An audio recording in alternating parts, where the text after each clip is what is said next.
So welcome friends, welcome in another video lecture of gene therapy. So this will be the fourth video lecture in gene therapy.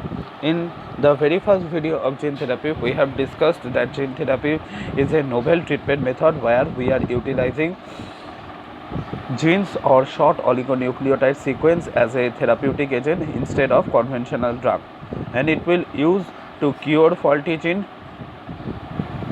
to get rid of some genetic disorders or genetic diseases, or it will also can be used for the destruction of the disease cell, right?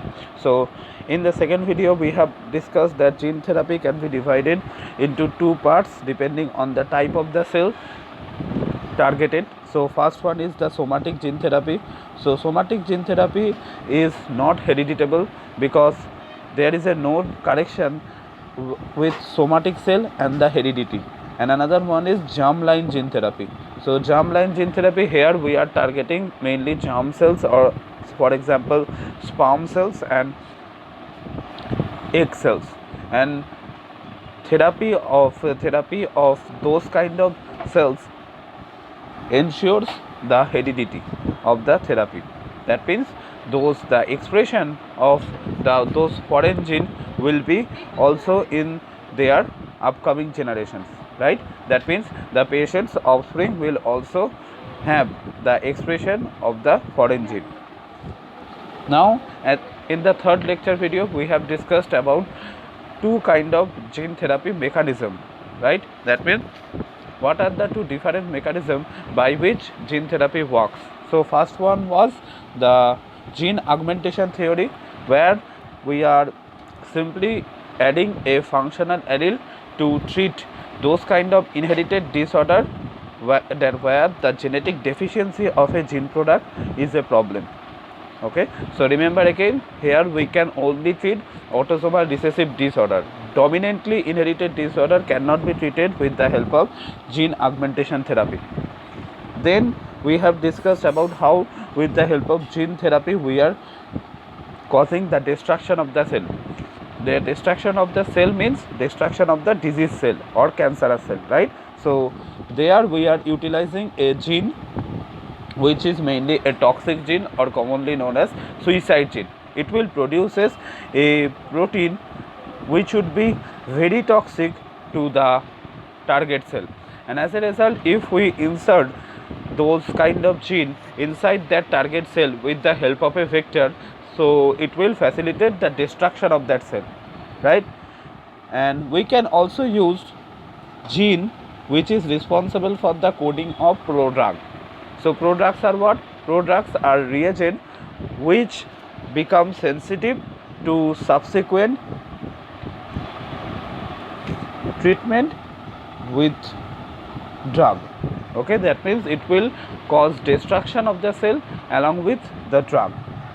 So that's how with the help of gene therapy we can treat various kind of infection, either by using a functional allele that will treat only those kind of genetic inherited disorders that is due to genetic deficiency of a gene product, or we can also target various kind of cells, for the destruction of those cells. Okay, so in that today's video we will going to discuss about two different types of or gene therapy approaches. One is classical gene therapy, another one is non-classical gene therapy. So what is classical gene therapy? So in classical gene therapy, it is nothing but transfer of the therapeutic gene inside the target cell and their expression or optimum expression once inside the target cell. So the expression of that therapeutic gene inside the target cell produces various kind of function. First of all, it can produces a protein product that the patients lack, or it can produces toxin that causes destruction of the cell. We have already discussed how it is going on, and it can also activate the immune system of the cell so that it can facilitate the destruction of the cell, right? So classical gene therapy ki So what is classical gene therapy?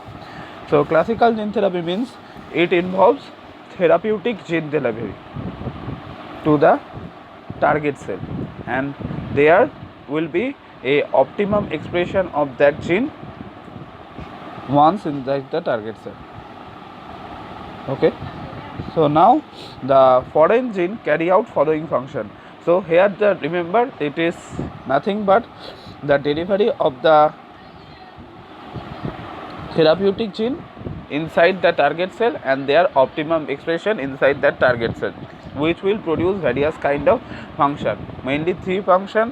One is it will produces a protein that cause destruction of the cell, that means it will be a toxic protein, and it can also induces the immune response to kill those kind of disease causing cell, and it cause also have the ability to produce a protein that the patient lack. That means remember it very carefully that classical gene therapy focuses on solving problem in the cellular or protein level, right?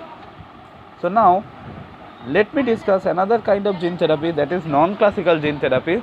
So here it involves the inhibition of the expression of the gene that is responsible for a particular genetic disorder, or it can also causes the correction of the genetic defect, and it can also by the help of these two methods can restore the normal gene expression. That means non-classical gene therapy is totally focused on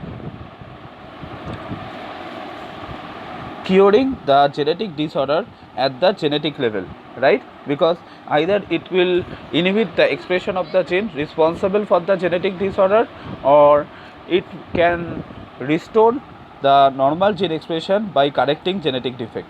On the other hand, classical gene therapy is simply the delivery of the therapeutic gene inside the target cell, where it will express optimally once, and this expression will lead to the formation of protein products that can either causes destruction of the disease cell, or it can either causes the stimulation of the immune cell, which causes in turn destruction, right? On the other hand, non-classical gene therapy strictly involves in the inhibition of the inhibition of the gene responsible for the genetic disorder, and it can also cure the genetic disorder, and that's how they are restoring the normal gene expression. Okay, so that is the two kind of genetic therapy approach or gene therapy approach that we need to know.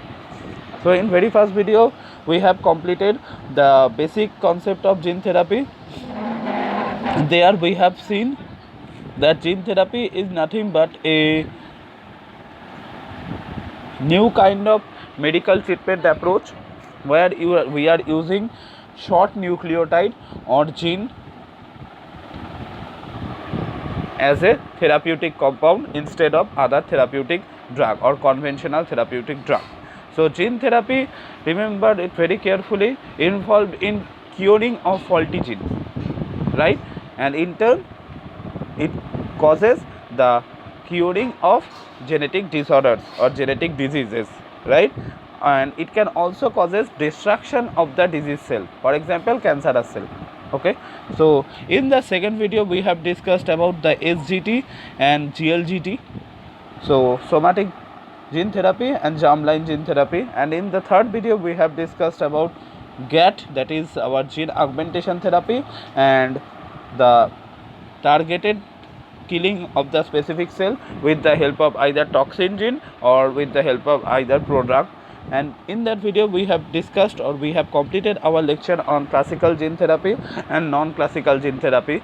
In classical gene therapy there is a simple therapeutic gene delivery inside the target cell, where it will express itself optimally, which will causes production of the protein that the normal patients lack, or production of some toxin which causes destruction of the disease cell, or it can produces protein that have the ability to induce the immune response, and which in turn facilitates the destruction of the cell, right? That means classical gene therapy rely on solving problems at the therapeutic at the protein or cellular level. On the other hand, in non-classical gene therapy, it involves the inhibition of the expression of the gene responsible for the disorder or associated with pathogenesis, and it also have the ability to cure various kind of genetic disorder, and that's how they are restoring the normal gene expression. That means non-classical gene therapy is strictly based on or focused on solving problems at the genetic level. Okay, so that's it for today.